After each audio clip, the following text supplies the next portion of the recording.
राष्ट्रवादीत पार्थ पवारांचा वाढता प्रभाव, राज्यसभेसाठी भुजबळांचा पत्ता कट, 4 बड्या नावांची चर्चा। आजची सर्वात मोठी राजकीय बातमी, राष्ट्रवादी काँग्रेसमध्ये आता सुरू झालाय मोठा पॉवर गेम।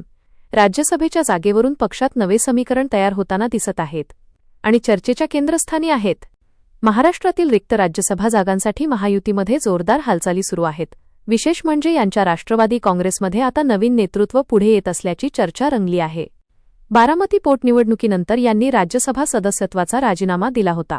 त्या जागेसाठी आता जून 18 रोजी मतदान होणार आहे। मात्र या जागेसाठी उमेदवारी कोणाला मिळणार याकडे संपूर्ण राज्याचं लक्ष लागलं आहे। दरम्यान ज्येष्ठ नेते यांचं नाव राज्यसभेसाठी चर्चेत होतं, पण सूत्रांच्या माहितीनुसार पक्षश्रेष्ठींनी त्यांना दिल्लीऐवजी महाराष्ट्राच्या राजकारणातच सक्रिय ठेवण्याचा निर्णय घेतल्याची चर्चा आहे। यामुळे आता प्रश्न उपस्थित होत आहे, भुजबळांचा पत्ता कट झाला का? दुसरीकडे राष्ट्रवादीच्या गोटात काही नव्या नावांची जोरदार चर्चा सुरू झाली आहे। त्यामध्ये सुबोध मोहिते, अविनाश आदिक, प्रमोद हिंदुराव आणि संजय काकडे या नावांचा समावेश असल्याचं बोललं जात आहे। विशेष म्हणजे ही सर्व नावं पार्थ पवार यांच्या जवळच्या गटातील मानली जात आहेत।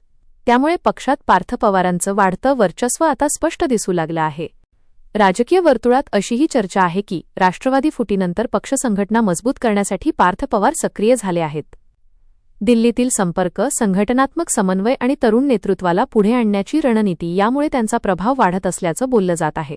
आता पाहूया राज्यसभा निवडणुकीचं वेळापत्रक। 25 मे 2026 अधिसूचना जारी। 1 जून उमेदवारी अर्जाची अंतिम तारीख। 2 जून अर्ज छाननी। 4 जून अर्ज माघारीची अंतिम तारीख। जून 18 मतदान। जून 22 मतमोजणी आणि निकाल। आता मोठा प्रश्न असा, राष्ट्रवादीत खरंच पार्थ पवारांचा पॉवर गेम सुरू झालाय का? आणि राज्यसभेसाठी अखेर कोणाच्या नावावर शिक्कामोर्तब होणार? तुमचं मत कमेंटमध्ये नक्की सांगा। व्हिडिओ आवडला असेल तर लाईक, शेअर आणि सबस्क्राईब करायला विसरू नका। धन्यवाद।